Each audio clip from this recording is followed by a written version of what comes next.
Hello and welcome to What's Up London. I'm your guest host, Scott Ballard, and we have another fantastic show lined up for you today. We'll be exploring the world of jazz, supporting families, and diving into some soulful sounds of local musicians. Let's get started. April is Jazz Appreciation Month, and London is getting ready to groove. Here to tell us about the London Jazz Festival are Seth McDonald and Jason Jameson, directors of the festival. Welcome to the show, boys. Thanks for having us. Thanks, Scott. Excellent. So, London Jazz Festival, amazing. Love the sounds of that.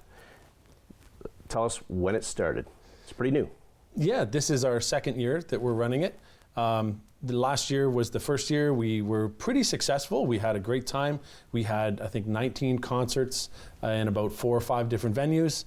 This year we've expanded and we've got 8 venues this year. Yep. I think 22 concerts so far. And I say that so far because we actually just had some new sponsors pop up this week, and we're trying to see if we can get some more concerts in there. That's wonderful to hear, and our city needs this. This is really great. And you have 8 venues so far for this one, and it's coming up in April. That's right, the whole month. The whole month. The whole month, oh, 1st to 30th. You sound like a teacher. So tell us the website has all the upcoming shows. Yep. That's right. It's londonjazzfestival.ca, and you'll see the calendar there. You'll get biographies on each of the different bands, all the information you'd want. So supporting Southwestern Ontario artists, which is awesome to see. What are some of the venues that we're looking at? We've got Toboggan Brewing, which has been a great jazz supporter all the way through the year. We've got a couple at Wolf Hall at the London Public Library. We've got one at Highland Country Club, La Casa, Ironwood, Pepper Moon, and the Richmond Tavern. And the Richmond Tavern, yes, of course. Wow, that's fantastic. So some of the artists, can you tell us maybe a couple or a few? Sure. So we're opening April 1st at Wolf Hall with London's Best Jazz Singers, a featured concert with a whole bunch of different jazz singers coming in, and it's the names you want to hear. We've got Denise Pelly coming in for that, and Hilary Welch, and a whole bunch of other people, right? Sonia Gustafson. Michelle Courtney. Yeah, it's going to be an excellent program. This is going to be at the Wolf. That's and right. Throughout the course of how many days are we looking at? We start on the 1st of April and we wrap up on International Jazz Day, April 30th. And the best part is, there's a jazz concert every day of the month in London that month. Yeah. That's fantastic. It's amazing. And ours are all free. That's the number one thing to say right Absolutely. now. Yeah. Free. Who Free doesn't concerts. love free concerts? Absolutely. Agreed. So other venues you talked about, like for instance, Toboggan. Are they a lot of the shows nights, days? At Toboggan, our concerts there are all Sundays at 2. The remainder of them during the week are usually at nights, starting between 7 and 8, depending on the venue. Some of them are supper clubs like La Casa and Ironwood, so you could go and have supper and enjoy the music all night. That's wonderful, like a 6 to 9 dinner and show. Yeah, 7 to 9, Fantastic. 7 to 10, right around there, yeah. That's wonderful. So tell us a little bit more, if you can, about any other artists that we can see. Anybody special coming in, or is everybody local? We've got some people coming in from all the way from Sarnia to Kitchener-Waterloo. We've got a few there. We try to really focus on the local artists as much as we can, but there's some really great people that have applied this year. We had more applications than ever. It was pretty impressive. We had people from Toronto, Montreal, Michigan, all wanting to be a part of it. So it's nice to know that we're getting a bit of a reputation here in London. Wonderful. And what styles of jazz? Improvisatory jazz, big band jazz, smooth jazz with one of the bands, some more of the funkier, more recent stuff. There's some Afro-Cuban that's going to happen. It kind of runs the gamut of jazz music. And all ages? A lot of the events are all ages. Some people, there's something for everyone probably, right? Yeah, there's some that are going to be focused towards younger crowds, some a little bit to older. There's something for everybody. You've got different venues across the city. Is there some set up for dance? I don't think there's a single venue that would discourage dancing, but there are places that have massive floors like Pepper Moon. There are the concert at Highland will have room. There's a lot of venues that'll have no trouble at all accommodating people who want to move. That's fantastic. I think it's absolutely amazing you guys are doing what you're doing. Thanks. Anything you want to add about the actual festival that people need to know? make sure you check out the website. If you'd like to sponsor or donate towards the festival, check out our website. It's all there as well. Everything will help. It goes right to the musicians. The directors, everyone else involved is completely volunteer. So there's no money going anywhere other than to the musicians. Excellent. Seth, Jason, thanks for joining us. Thank you, Scott. We'll be right back.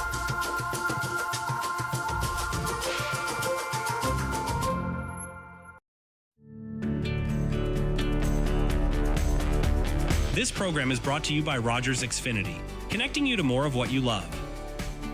Visit Rogers.com for more details.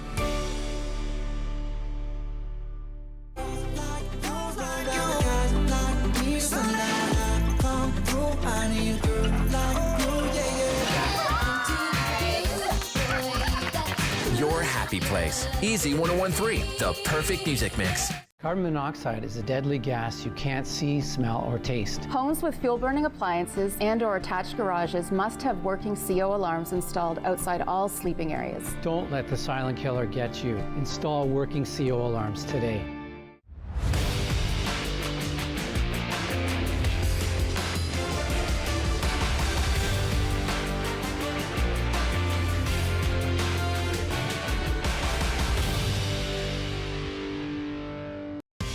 I'm Wendell Clark with a word about winning. We all know it takes a team effort in any sport and with any challenge. You can be a part of the winning team that shuts out impaired driving. Whether you're out on the town or just hanging out with friends, drink responsibly. Always have a plan for a safe ride home for yourself, your family, and your friends. You'll be helping to shut out impaired driving. Visit ArriveAlive.org to find out more. Arrive Alive. Drive sober.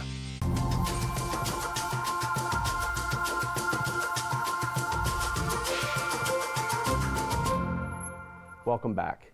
Navigating the mental health and addiction sector can be challenging. Here to shed the light on this is Noreen Kaur, Executive Director of ConnexOntario. Noreen, welcome.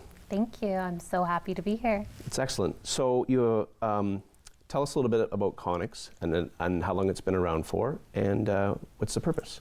Yeah, for sure. So ConnexOntario is funded by the Government of Ontario, and we've been around for about 32 years. Our whole goal is to help people find mental health, addiction, and problem gambling supports and services in their communities or outside of their communities. And our staff, they're able to first educate the caller, then they will be able to look at, what is their concerns, and then go into what services would best fit their needs. So it's a very structured program, and the team really does want to make sure that the contact is able to find the resources that they need. So yeah, that's the nature of the mandate that we have. So you said it's been 32 years. Mm-hmm. Obviously, a lot of things have changed over the years. I mean, what's the number one way that people get in contact with your organization now? Yeah, so we have 4 modes of communication. We have email, chat through our website.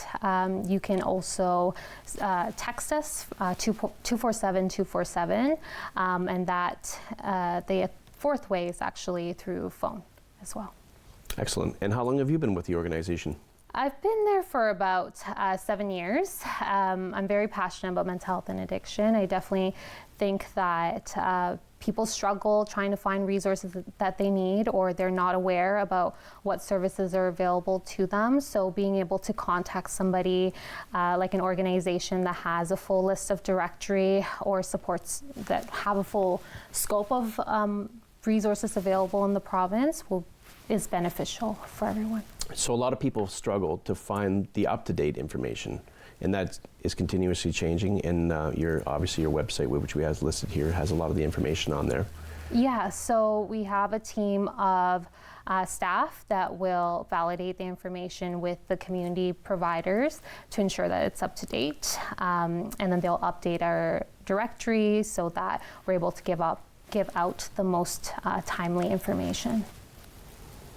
Is the need increasing from year to year that you've noticed? Yes, we've definitely seen about a 5% increase from year to year.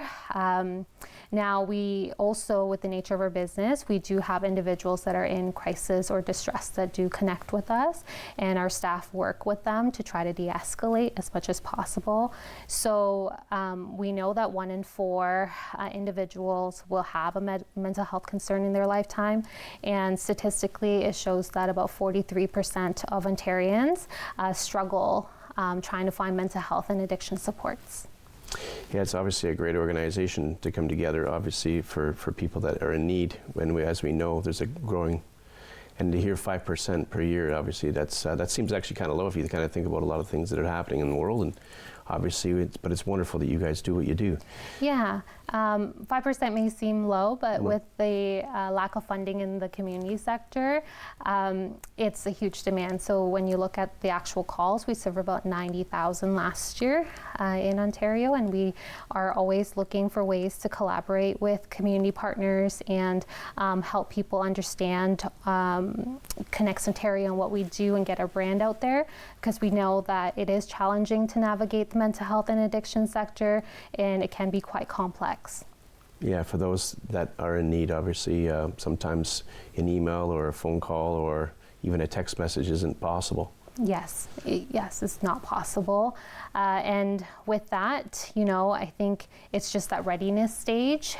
If you don't know anything about the mental health and addiction sector and you're just curious, it's a good thing. It's a good practice to go on our website to look at what supports are available. You might not be ready to call yet, but when you are, we will be there to help you through the journey. And you did mention things like gambling and different addictions and things like that. What sort of things do you see that are people that they might not think that they might need your services, but what other opportunities do you have that people could talk about? Yeah, so when we talk about mental health, addiction, and problem gambling, it's everything that falls under that scope.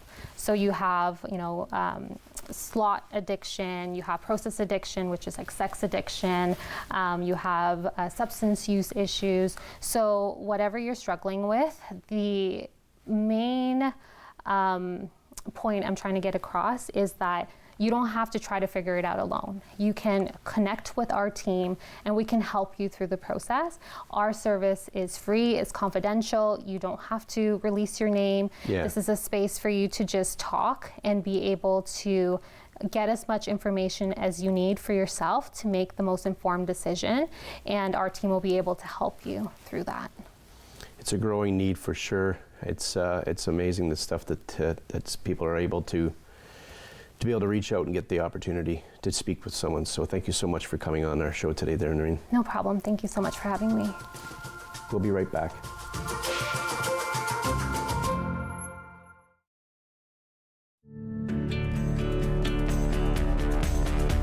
This program is brought to you by Rogers Xfinity, connecting you to more of what you love. Visit Rogers.com for more details. On the next issue of Fanatics.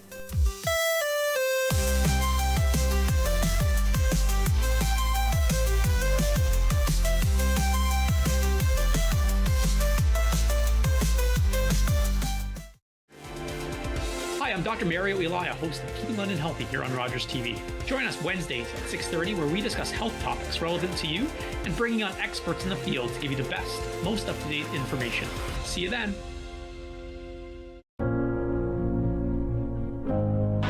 I'm Scott Navarro, a producer here at Rogers TV, and I just want to say thank you to all the volunteers that we have that put on our shows.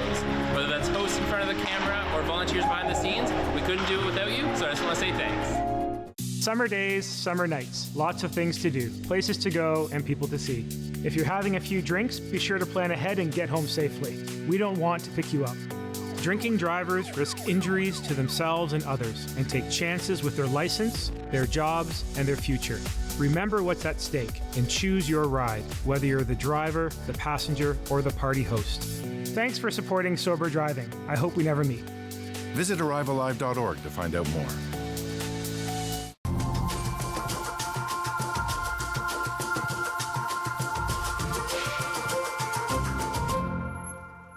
Family Services Thames Valley provides crucial support to our community. Here to discuss their work and an upcoming fundraiser is Nicola Memo, Executive Director. Welcome, Nicola. Thank you, Scott. I'm happy to be here. Wonderful to have you. It really is. And your organization's been around for 85 years. Absolutely. How long have you been with the organization? I've been with the organization 6 years, which feels like yesterday. It's flown by so fast. Yeah. So, Family Services Thames Valley. What is the scope behind the actual organization? Family Service Thames Valley, as you said, has been around for 85 years in our community, and it provides community supports. We provide accessible mental health counseling and counseling services for individuals, couples, families, and this could be addressing anything from mental health concerns to stress, to grief, to transition with work, or any life change. We also provide services for adults with developmental disabilities, providing system navigation, connection to key services, advocacy, support around their transition and life planning, and also broker passport funds for folks that receive passport funds that have developmental disabilities. Excellent. And sounds like a great organization. Everything's people can find stuff on the website, and that obviously and there's a great event coming up that I've heard. Tell us a little bit about it. Well, we're excited to host our second Keith Brown and Friends show, a magic show. And it's not like the typical magic show that that a rabbit comes out of a hat that we all have seen in primary school or something. Yeah. His is really quite engaging. He works with our audience. I think the bigger part is that Keith is really passionate as well about community agencies and giving back to the community. So if you're able to join us and have a night of magic with Keith and Family Service, please come on March the 22nd. And it's at the Wolf Performance Hall. Yes, it's at the Wolf Performance Hall. We have 2 shows this year, backed by popular demand. This time we have a matinee show, which is a little shorter in case you have little ones or you want a shorter show or can't do the night. But we also have a 7:30 p.m., which is our main event that tends to also draw a lot of folks. So open to the public, a great event, and obviously your organization really needs support. Donations are welcome. Absolutely. People can find the information on the website and how to do that? Absolutely. We have information on our website. With the increase in mental health demands and the stresses that people are experiencing, 80% of those who access our services, Scott, are not able to pay. So if you're able to donate, that allows us to provide accessible mental health counseling for those that can't pay. If you can't donate, you could access our services because we're an accredited agency with master's level, highly skilled clinicians, so you get excellent service while giving back to your community, because when you invest with Family Service, you invest in the community, so you allow these services to be accessible for those that would not have any other way of paying. Right. So if you can't come to a magic show, you can still support us by receiving services or donating to us. Well, I want to check out Keith Brown because you've been talking all about him and how great he is. Absolutely. And Friends. And I want to see does he make things disappear? Way more than that. So it's a lot more nuanced than that, Scott, but I think you're going to have to come to see that. I'm going to have to check it out for sure. Absolutely. So what do we want to highlight here? We talked about the services, the needs for our community.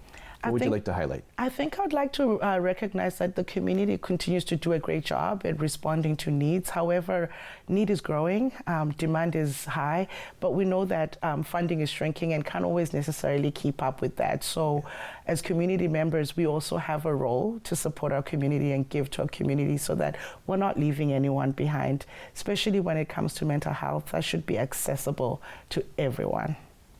Wonderful. Well, I'm glad you had a chance to come in here and tell us all about it. Absolutely. And everything's on the website. Is there anything major else coming up for the year that you want to promote before we talk more about that? I think we're just excited about Keith right now. Keith Brown is our highlight, and we intend to do it again next year. So announcing that, come this year so that you can come along with the ride again with us next year as well. Excellent. We'll get everybody online there to have a look at that. Keith Brown and Friends Magic Show happening at Wolf Performance Hall, March 22nd. It sounds like a wonderful time. People got to get their tickets. They get their tickets online? Absolutely. You can get your tickets online. If you go on our website, there's a link there that will send you there.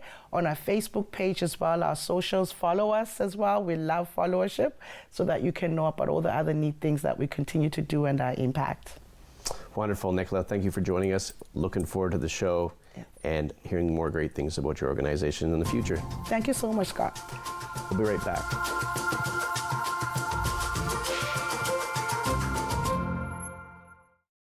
On the next issue of Fanatics.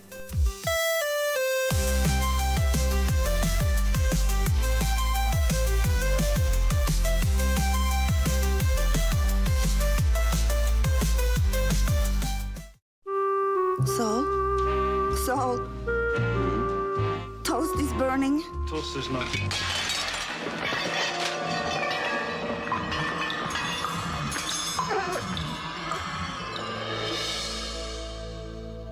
Every time she has a seizure, she smells something burning.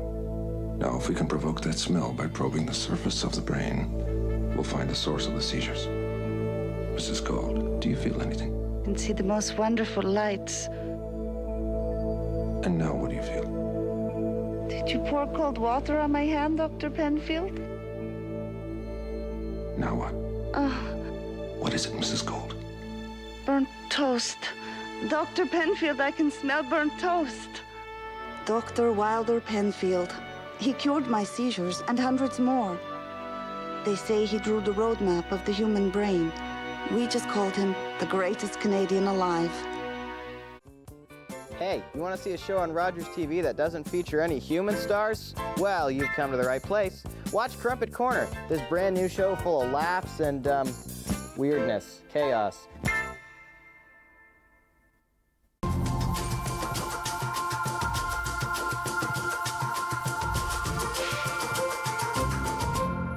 Welcome back. Our next guest's credo is that we ride to live and live to ride. With a much anticipated second album coming out, let's welcome St. Thomas Anishinaabe songwriter Graeme Jonez. How are you? I'm good. How are you, Scott? I'm fantastic. I've ever listened to your music. Awesome. Thank you so much. Appreciate that.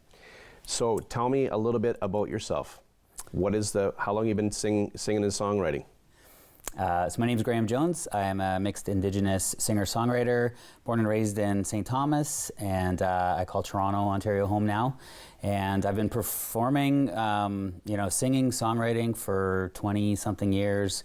I actually saw Bob Dylan here in London when I was about 16 years old, and that really transformed what I ended up doing with my life. And trying to make a little career out of music, and really inspired by the songwriting aspect of it. It sort of started when I was in high school and would play for anybody who would listen to me, and wrote as much as I could back then, and I've slowly turned it into a career. Wow. And St. Thomas roots, but technically stemming from Manitoulin originally. Yeah, so my mom and our family on my Ojibwe side, or Anishinaabe as you said, is from the Manitoulin area. My mom grew up just off Manitoulin Island in a place called Whitefish Falls, and she came to St. Thomas when she was about 16, 17 years old. Wonderful. Followed my aunt and uncle who came to work at the Ford plant, and she met my dad here, and shortly thereafter there was me and my sister. That's wonderful, and I had a great chance to listen to some of your music. Ride or Die is a fantastic song. We're actually going to listen to that on the way out. But you've got the album done up in Toronto. Where'd you record? Yeah, I recorded at a place called the Nelson Room, which is in the Roncesvalles, Parkdale area of Toronto. Beautiful, beautiful studio. I was lucky to have some support from the Toronto Arts Council to make it all happen. So I was able to hire a producer, Derek Downham, and the engineer, Tim, who owns the studio. And we made some pretty special stuff. And how many songs are going to be on the album? It'll be a 10-song album. Nice. And you were talking a little bit, saying it's in the mastering stages. When are you going to have that released? Yeah, so the first song, Ride or Die, which you mentioned earlier, was released in January. I have another one coming second week of March, and the full album will come, I think, first week of June, second week of June. And it's, this part of it is exciting, but you're also very anxious about getting it to that final stage and finally releasing the music. I've got it all in hand right now. So I'm really excited to slowly release a few songs before the full album comes out. So, and a lot of the other songs on there. I mean, obviously Ride or Die, it's a fantastic song, exactly what it says. That's exactly the hook in there. But the rest of the songs, like, what do you write about? A little bit of everything, really. at the core of a lot of my music is the songwriting, and I really truly love the craft. I love the gift that I've been given, the opportunity to share messages within my songs, and my Anishinaabe culture is actually a very big part of the imagery and the themes in my music. So I try to incorporate that as much as I can, and other than that, you know, just the merging poetry and melody. You know how it is. It's just a fantastic thing when it all comes together. So really at the heart of it, you know, it's my acoustic guitar, my lyric book, and me. And then, you know, the songs on this album are, I would say, roots rock, kind of folk rock, big inspirations from guys like Bob Dylan and Neil Young, Gordon Lightfoot, the band, you know. So my roots are a bit more in the, what you consider oldies music, 60s, 70s stuff that I listened to growing up at home. And you got some milestones. We had a #1? Yeah, so last March I reached #1 on the Indigenous Music Countdown.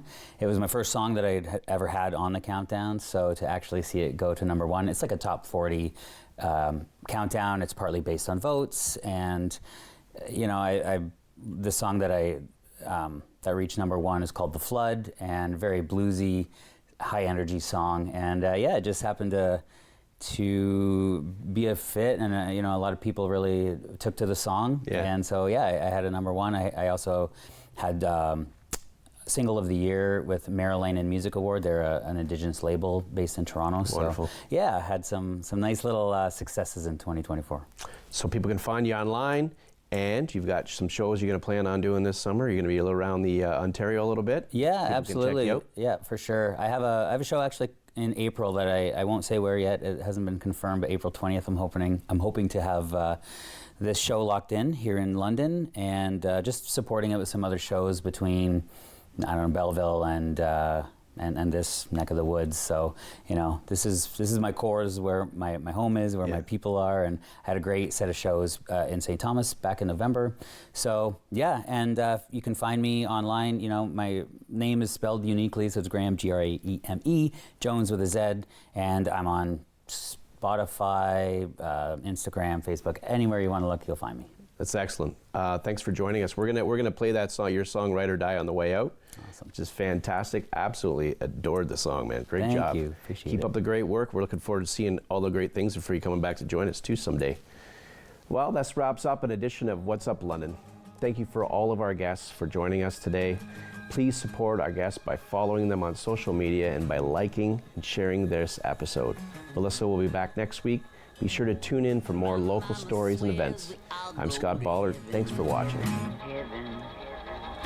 But everyone I know just turns to bones and dust. Death comes for all who live. How much you got to give? 'Cause when that great highway calls, then ride we must. One day I'll know the kind of things no living man knows. One day I'll reach the ultimate high. 100 miles to no man's land, full throttle in my hand. No worries about tomorrow, 'cause tonight it's ride or die. Connect with us by visiting our website or email us at comments@rogerstv.com.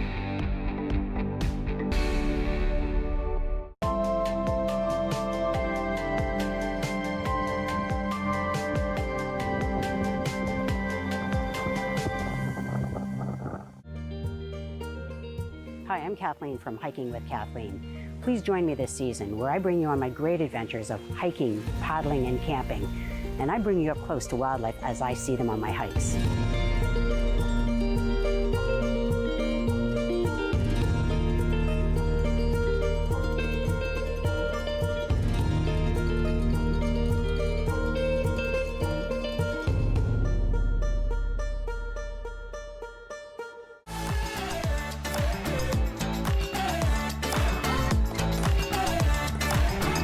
With clubs, leagues, and courts in every